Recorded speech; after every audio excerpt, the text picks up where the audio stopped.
My name is Jennie Renwick, and I was actually born into Westminster Presbyterian Church. My parents joined Curry's Crew back in the day, and then had the three of us, and we were raised here. And we have had a full life at Westminster.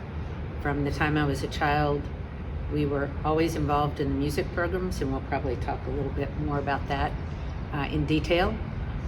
But Westminster has been what I always tell people, it's my extended family. So my name is Hartley Hall, Thomas Hartley Hall. My family, my father was called here in the summer of 1973 to be the head of staff minister. So I was 10 years old when I came to the church in 73. And I was the only of my three siblings, four of us total. I was the only one that ended up back in Nashville and came back to church. Jennie was in youth group and was a classmate of my sister Grace. Mm-hmm. And so we were in youth group together and choir together as youths, and that's sort of our association. Yeah. Yes. And youth group, I was thinking about it. Youth group in that era, there was a really special era from your sister, and I remember her parents, the Diefendorfs, very well, and her sister, who was a classmate of my oldest sister Ari, and Jennie and Grace, and but for starting really with Ari, with that group, I think so. Through year after you, it started petering out with my senior year, but because I think youth groups go through like golden ages, and I think ours was a golden age. Yeah. It really was. I would totally agree. I mean, just watching it, not only at Westminster, but across Nashville with other churches, the ups and downs of youth programs, it's apparent. We were fortunate. I mean, we really, between youth choir and youth group, we had a nucleus of about 40 kids. Yeah, probably 40. That we just comprised the entirety of the youth program, essentially. But it was relationships that are still vibrant today. Not only Hart and myself, but his sister Grace, I see not as often as I'd like to, but when I get to Asheville, we do get together.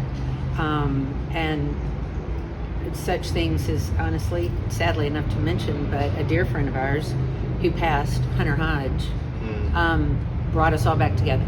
I mean, we all decided that we couldn't just be here for the service and the visitation, so we all went to lunch and spent 3 hours reminiscing just about the golden age. We had no idea what we were going through at the time. We were just kids going through the motions of enjoying ourselves and good music and having fun together and doing service projects and etc. But what I mentioned to Hartley earlier was, we would go to Sunday afternoon choir rehearsal, and Hal and Martha would be there, and then all of a sudden Hal would disappear, and he'd come back with all these pages that he'd just gotten off the copy machine, and he would hand them out to us, and it was his new arrangement, his new composition of either an anthem or a psalter or something. And we would all hammer through the notes and we would sing it. Only scroll forward, about 10 or 15 years, and it's published in hymn books and through Presbytery, through other denominations. I'm getting goosebumps. We had no idea. We had no idea. We were just Hal looking Hobson at Xerox was as machine. brilliant as he was, and what he did, and it was fun to go to choir. It was. We all voluntarily went to choir without our parents banging on us. Yeah. No, truly. And actually, my first time at Montreat was the youth choir conference. I'd never been to Montreat for anything else, but Hal said, we're going. And we all loaded up and went up there and had a great time and met other choirs. Remember, we used to sit on the hillside and do 8-part harmonies just of songs that we all knew. And it was just a fun thing to do. It wasn't anything that somebody said, you need to go showcase. We just got together and enjoyed it. And same thing for youth group, I think. Absolutely. Again, a magical time. We never even thought about, what do you mean service? We just did it. Hey, it's going to be fun. Let's go. It's a time to do it together. Let's go and do some good. So within either the church family or outside in the community, I think I'm in awe of what this church has done in the Nashville community in the last 10 years.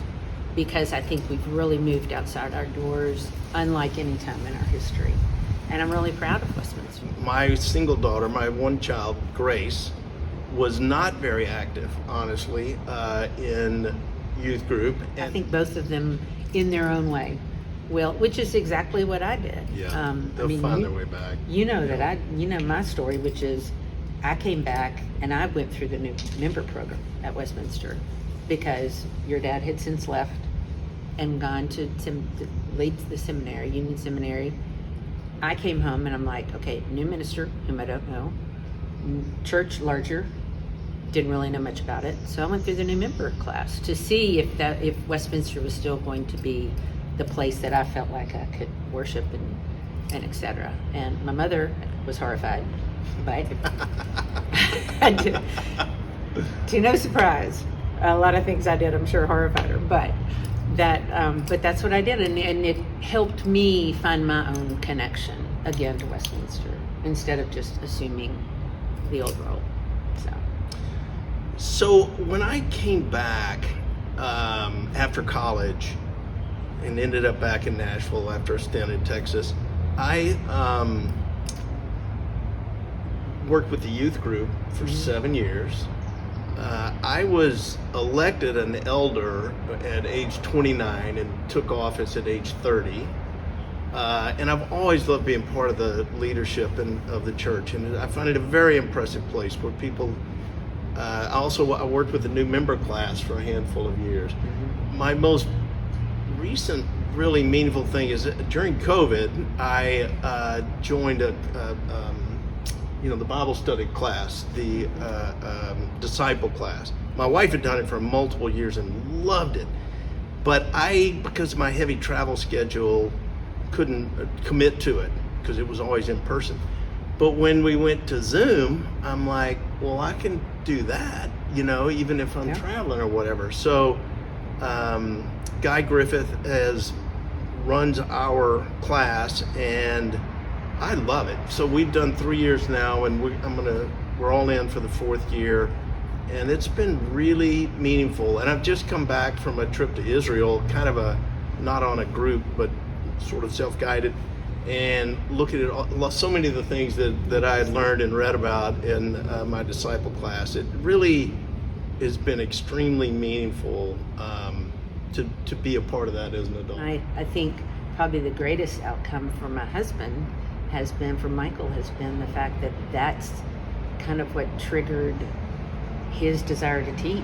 And he started leading the disciple group, and then Guy kind of pushed him, as Guy so gently does, into how about a summer program? And next thing you know, he and Steve Reed are leading our group, our Faith and Families group. And so, yeah, it's amazing that when you just do something that you think, oh, I'll get something out of it, it becomes so much more because of the relationships and yeah. Absolutely. Solid. Absolutely. I would encourage anyone to get involved in That's the right. disciple That's class. right. It's This is a really, commercial. really good. This is a commercial This for is a disciple commercial for, class. yes, disciple and in my sense, and in my case, and for a lot of the folks in our group, Zoom made it happen because we just couldn't. The reason I hadn't done it, I could not commit to being there on Tuesday night, every Tuesday night, and Zoom made it possible to commit to that.